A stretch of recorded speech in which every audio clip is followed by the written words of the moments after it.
afternoon, everyone. I'd like to thank you all for being here with us today as we stand up for hardworking West Virginians and the communities that we call home. I'm proud to stand next to you, be with Charles Patton from Appalachian Power and Bill Laney from the West Virginia Coal Association. Over the past several months, with the help of the West Virginia Division of Energy and in consultation with senior staff of the West Virginia Public Service Commission, the Department of Environmental Protection has worked tirelessly to prepare thoughtful comments that specifically address the EPA's unprecedented and illegal proposed rules that, if enacted, would result in more job losses for our coal miners, higher energy prices for our residents and business, and lower grid reliability for West Virginians and those who rely on it. With the introduction of these proposed rules, the EPA, as a brazen rule, the EPA would invade the jurisdiction of the West Virginia Public Service Commission, as well as others. The authority is seeking to seize, but has enacted laws which actually deny the Section 111B. Since the proposed rules were introduced in June, the individual components or building blocks of the EPA's emission goals for West Virginia are simply cost competitive. Renewable energy is simply not available in our state. This submission of these comments is just the first step in our process.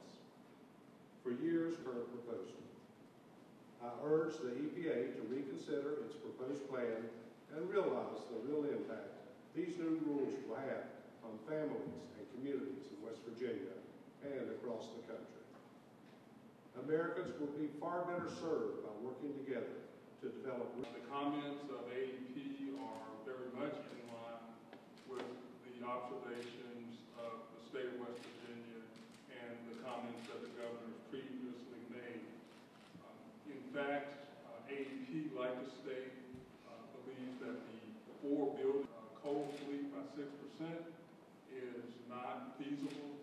The ability for us to have a gas option in a state where currently we don't have a good fleet in the entire nation would go away within the next 5 years. And what replacement there is for that 111B would create significant problems to the election.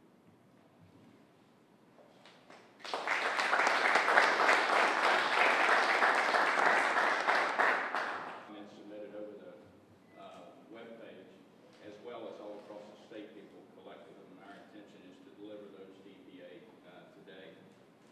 Very similar to what Charles has said and the governor said, this whole thing we think is illegal. We think they have overstepped their bounds.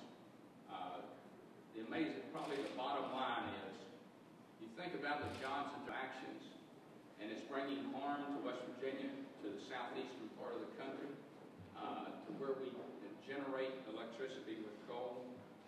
You know, we talk about them taking control. 16 John Amos plants. And you think about the economic impact that that will have in the places where that $1 a month, if this goes into effect. Governor, we're so pleased to join with you on it's just all focused on the coal industry, and we appreciate your support, the state of West Virginia's support, and certainly we're in it to stay with you. So thank you very much.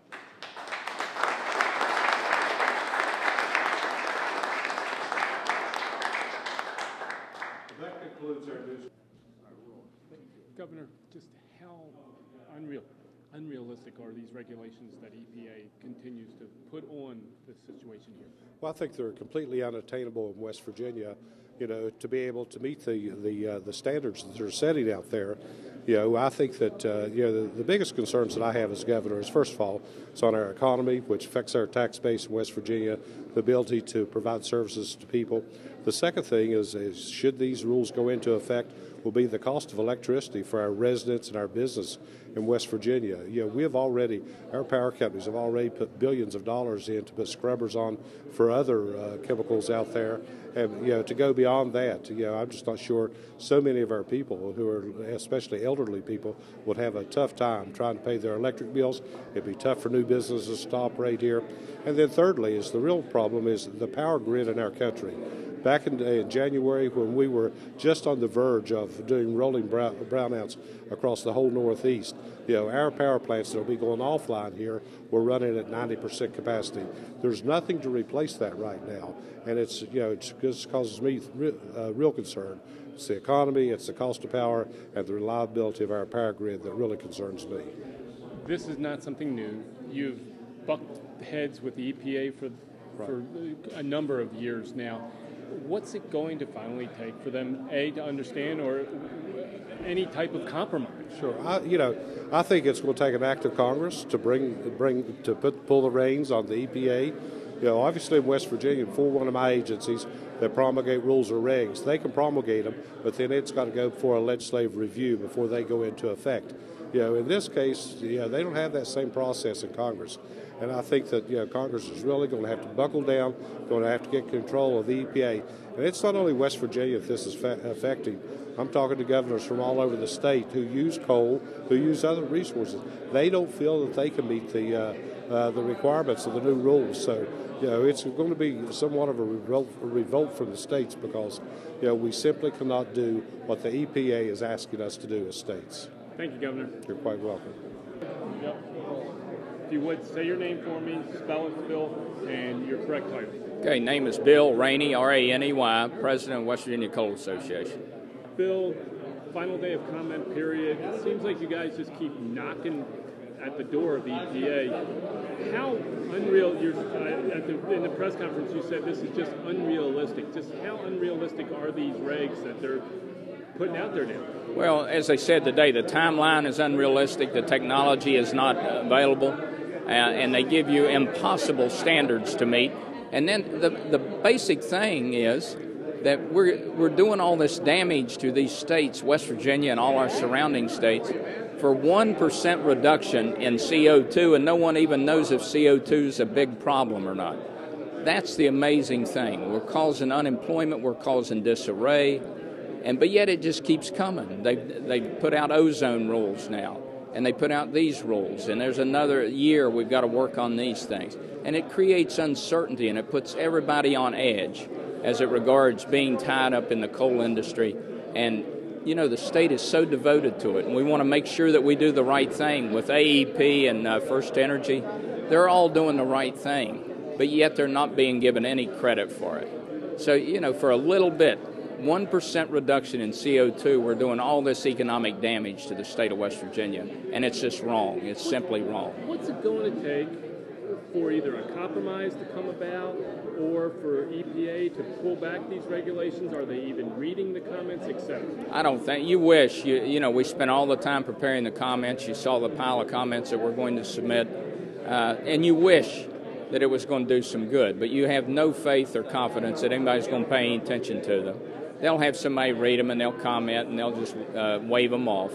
And they're going to do what they're intending to do. And I don't think they care a thing about the state of West Virginia. I don't think they care a thing about our great coal miners. And they certainly don't care anything about the great people that are generating our electricity here. Do you see the change of the Republican-controlled Congress now being able to assist the industry? We certainly hope that will help, and they'll put a leash on some of these agencies that are running away and doing things through executive order.